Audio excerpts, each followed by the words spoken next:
Hello friends, मैं हूं आपका दोस्त विवेक माहेश्वरी और आपकी अपनी साइकोलॉजी की पाठशाला में आज हम लोग डिस्कस कर रहे हैं रिसर्च के एक बहुत ही इंपॉर्टेंट टॉपिक के ऊपर, probability sampling, non probability sampling, संभाव्यता प्रतिचयन या असंभाव्यता प्रतिचयन। इन दोनों के बारे में आपने जरूर सुना होगा और यदि नहीं सुना है तो तुरंत अभी जाइए अपनी रिसर्च की क्लासेस में, अपनी साइकोलॉजी की पाठशाला में, और वहां पर देखिए रिसर्च के बहुत सारे टॉपिक्स हैं और जिसमें प्रोबेबिलिटी, नॉन प्रोबेबिलिटी सैंपलिंग के बहुत सारे प्रकार पर हमने डिस्कशन किया है। आज नॉन प्रोबेबिलिटी सैंपलिंग के ही एक प्रकार पर डिस्कस करते हैं और उसका नाम है स्नो बॉल सैंपलिंग। उसका नाम क्या है? Snow ball sampling. हिम कंदुक प्रतिचयन।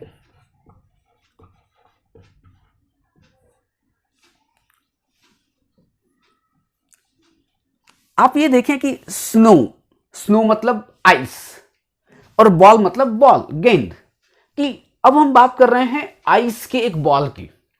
आपने कभी आइस को देखा है? या बल्कि मैं तो ये कहूं कि आपने कभी बर्फ का गोला खाया है?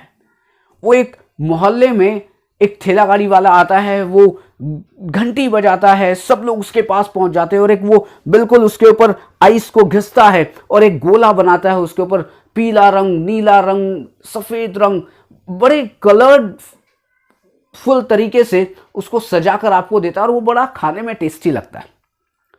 और बल्कि इतना टेस्टी लगता है कि हम जब उसको चूसते हैं, थोड़ा थोड़ा गोला हमारा छोटा होता जाता है बर्फ का, और फिर हम उससे और कहते हैं भैया थोड़ा सा रस डालना ना, वो नीला वाला रस डालो, नहीं वो पीला वाला बहुत अच्छा था, नहीं वो ऑरेंज वाला बहुत अच्छा था। और कुछ लोग तो ऐसे होते हैं, भैया ऐसा करो ना, थोड़ा सा बर्फ और लगा दो इसमें। तो वो क्या करता है, फिर बर्फ को घिसता है और बर्फ को घिस कर थोड़ा सा उसको और बड़ा कर लेता है।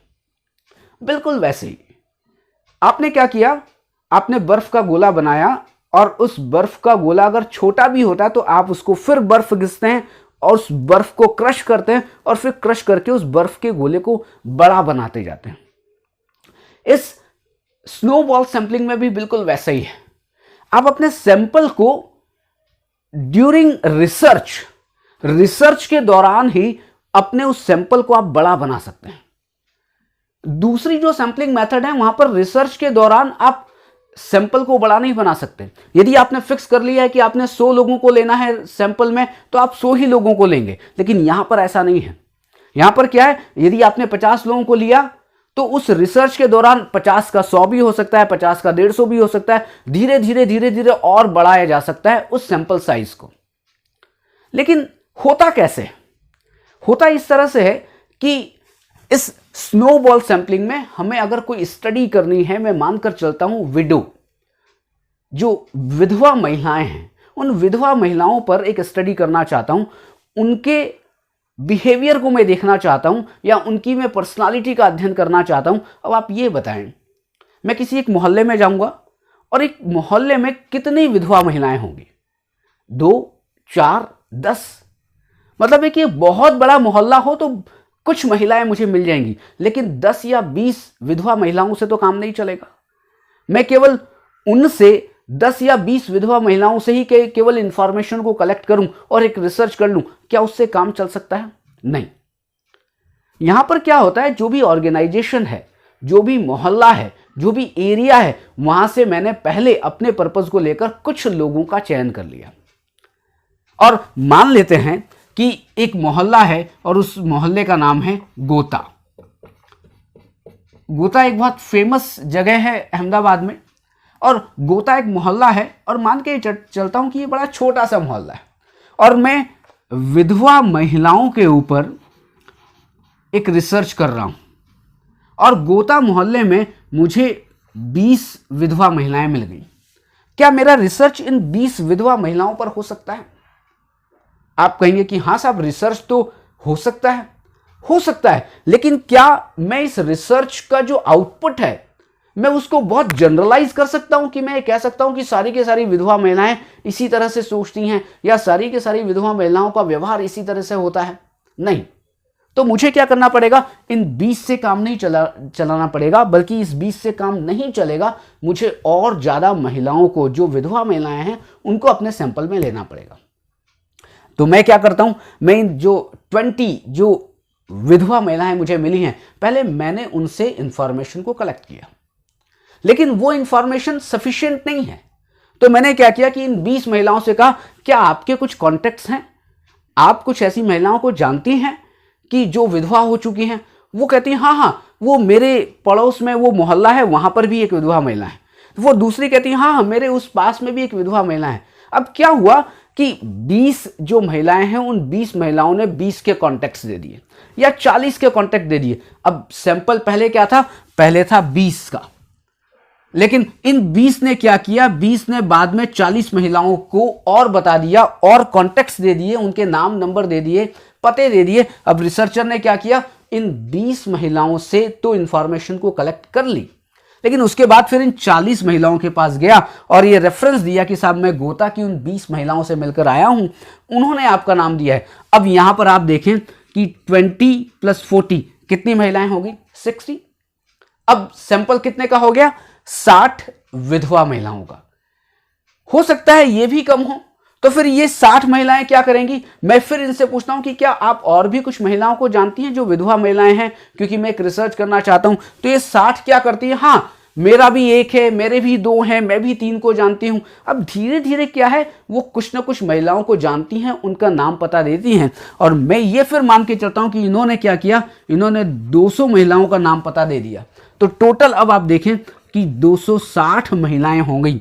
कौन सी 260 महिलाएं? वो जो विधवा है। और अब मैं मान के चलता हूं कि नहीं ठीक है, 250 महिलाएं तो बहुत है मेरे रिसर्च के लिए। मैंने शुरुआत कहां से की थी? 20 महिलाओं से। 20 से मैं कहां पर गया? 40। टोटल हो गए 60 महिलाएं। 60 महिलाओं से जो विधवा थी, मैंने उनसे भी कुछ पूछा कि भैया और कोई है आपके जान पहचानने वाला? तो उन्होंने 200 महिलाओं के मुझे एड्रेस दे दिए जो विधवा थी।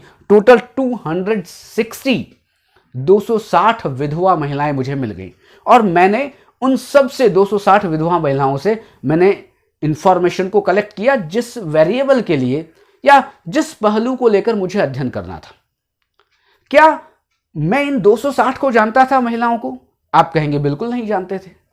क्या मैं अकेला इन 260 महिलाओं के पास पहुंच सकता था? तो फिर उत्तर है कि मैं बिल्कुल नहीं पहुंच सकता था, क्योंकि मैं कैसे जानूंगा कि मोहल्ले में कौन कौन विधवा महिलाएं हैं? तो मुझे पता किसने बताया?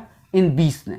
20 ने, फिर 40 ने, 40 ने, फिर मतलब इस तरीके से 60 महिलाएं हो गई। 60 से फिर 260 हो गई। यहां पर क्या हो रहा है? यहां पर एक सोशल रिलेशनशिप का अध्ययन हो रहा है कि जब भी आप सोशल साइकोलॉजी की बात करते हैं, या सोशियोलॉजी की बात करते हैं, या सोशल वर्क की बात करते हैं, वहां पर सोशल रिलेशनशिप का अध्ययन किया जाता है। वहां पर कम्युनिकेशन का अध्ययन किया जाता है। लोग कैसे एक दूसरे को जानते हैं, कैसे सूचनाएं फैलती हैं। आप थोड़ा सा ये देखें कि कोई एक सूचना एक आदमी को दी गई, इसने दूसरे को बताई, दूसरे ने तीसरे को बताई, तीसरे ने चौथे को बताई, चौथे ने पांचवे को बताई, एक से सूचनाएं हजारों आदमी तक पहुंच जाती है। ये क्या है? ये एक सोशल रिलेशनशिप है, लेकिन ये इनफॉर्मल है, अनौपचारिक है, ये बनाई नहीं गई है, ये केवल बन जाती है। आपको देखें, समाज में हम लोग फॉर्मल रिलेशनशिप में नहीं रहते हैं। हमारे चाचा ताऊ है, फ्रेंड है, उसका भी फ्रेंड है, उसके चाचा जी है, उसके पिताजी हैं, उसके दादाजी हैं। क्या है? एक इनफॉर्मल रिलेशनशिप है, और इस इनफॉर्मल रिलेशनशिप में हम स्नोबॉल सैंपलिंग यूज करते हैं, और स्नोबॉल सैंपलिंग को यूज करके डेटा को कलेक्ट करते हैं। लेकिन स्नोबॉल सैंपलिंग से पहले सैंपल का सिलेक्शन करेंगे, और सैंपल का सिलेक्शन हो गया तो उन जो सैंपल का सिलेक्शन किया गया है, जो लोग मुझे मिले हैं, बल्कि मुझे नहीं, कुछ लोग थे, कुछ लोगों ने कुछ लोगों का पता बताया, और इन्होंने फिर कुछ लोगों का पता बताया। इस तरह से एक ग्रुप बड़ा बनता गया, एक बड़ा सैंपल साइज बनता गया, और फिर मैंने मतलब एक शोधकर्ता ने, एक रिसर्चर ने अपना एक रिसर्च किया और एक आउटपुट पर पहुंचा। अब जब मैंने 260 महिलाओं पर अध्ययन किया, तो मैं इसको जनरलाइज कर सकता हूं। क्यों? क्योंकि एक अच्छा सैंपल साइज है। ये तो केवल 260 महिलाएं हैं, ये भी तो हो सकता है कि ये 260 विधवा महिलाएं मुझे 500 विधवा महिलाओं के बारे में पता लगा दें या उनका कुछ एड्रेस दे दें, तो मैं उनसे भी जाकर इंफॉर्मेशन को कलेक्ट कर सकता हूं। तो जब रिसर्चर सेटिस्फाइड हो जाए कि हां इतनी इंफॉर्मेशन काफी है, तब वो क्या करता है, वो रुक जाता है। जब तक वो सेटिस्फाइड ना हो तब तक वो इनसे उनका संपर्क पूछ लेता है, उन दूसरों से तीसरे का संपर्क पूछ लेता है, तीसरे से चौथे का संपर्क पूछ लेता है। तो जितने संपर्क मिलते गए वो सब मिलकर क्या हो गया, एक सैंपल बन गया। यहां पर क्या है, रिसर्च के दौरान सैंपल बढ़ रहा है, बढ़ाया जा सकता है। किसी दूसरी सैंपलिंग मेथड में रिसर्च के दौरान आप सैंपल साइज को बढ़ा नहीं सकते थे, लेकिन यहां पर क्या है, आपने रिसर्च किया 10 से फिर 20 हो गए, 20 से 40 हो गए, 40 से 100 हो गए, इस तरीके से सैंपल साइज बढ़ता जाता है। और इसी सोशल रिलेशनशिप के कारण यहां पर इस स्नोबॉल सैंपलिंग को एक नाम और कहते हैं, जिसको कहते हैं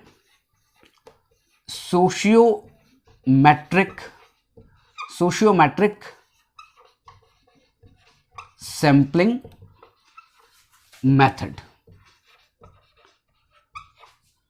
समाज मितीय प्रतिचयन विधि, इसका एक नाम ये भी है, सोशियोमेट्रिक सैंपलिंग मेथड, समाज मितीय प्रतिचयन विधि।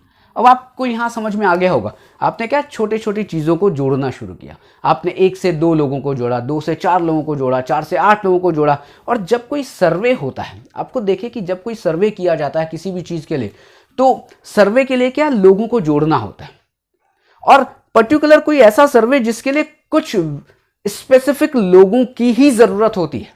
जैसे कि ये विधवाओं पे एक सर्वे कर रहा था मैं, तो विधवा महिलाएं ही चाहिए। अगर मैं डॉक्टर्स के ऊपर सर्वे कर रहा हूं, जो भी प्राइवेट डॉक्टर, जो एमडी डॉक्टर है, तो मुझे एमडी डॉक्टर ही चाहिए।